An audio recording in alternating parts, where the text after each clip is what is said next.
বাবা, রাধা দিদি কি হয়েছে? ওরে লক্ষ্মী রে, তোর রাধা দিদি অজ্ঞান হয়ে গেছে, ও হাসপাতালে ভর্তি। আমাকে এক্ষুনি যেতে হবে, এক্ষুনি যেতে হবে আমাকে, এক্ষুনি। কি হয়েছে তাতে? অজ্ঞান হয়ে গেছে বাড়ি একেবারে? তোমার মেয়ে তো ফুলের গায়ে মুচ্ছ যায়। আর এই যে আমার মেয়ে বিনা, সে যে এতদিন বাদে খেটে খুটে আসছে, তার জন্য স্টেশনে যেতে হবে সেটা মনে নেই তোমাকে? এখন তোমার ওই মেয়ের জন্য কলকাতা ছুটতে হবে না? রমান, নিজের মেয়ে পরের মেয়ে তুমি করো, আমি নই।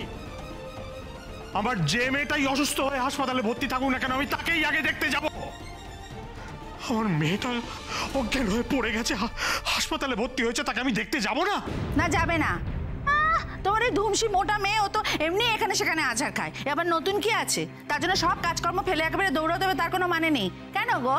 ওই তো কৃষ বাবা বললো ওকে নিয়ে ওই হাসপাতালে গেছে, ও অজ্ঞান হয়ে গেছে, একটু বাদে জ্ঞান ঠিক ফিরে আসবে। তার জন্য তোমার সব কিছু ছেড়ে ছুড়ে যাবার কি আছে গো? চুপ করো, আমি যাবই। আমার রাধামাকে দেখতে আমি যাবই। তোমার যদি সাধ্য থাকে তাহলে তুমি আমাকে আটকাও।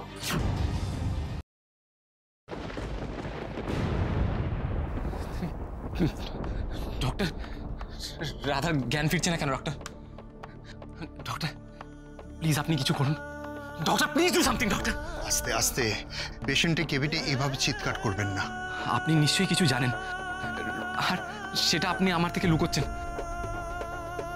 রাধার ব্যাপারে আপনি কিছু বলতে চাইছেন, আর সেটা আপনি আমাকে বলতে পারছেন না। ডক্টর, কি সেটা? রাধার কি হয়েছে ডক্টর? ডক্টর, টেস্ট তো আপনারা কনফার্ম হওয়ার জন্য করেন, আর আপনারা নিশ্চয়ই কিছু না কিছু ডাউট করেছেন।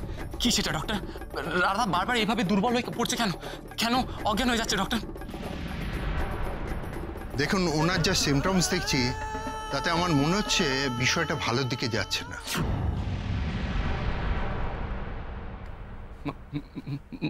মানে আপনি কি বলছেন? মানে অ্যাটাকটা আবার ওনার হতে পারে।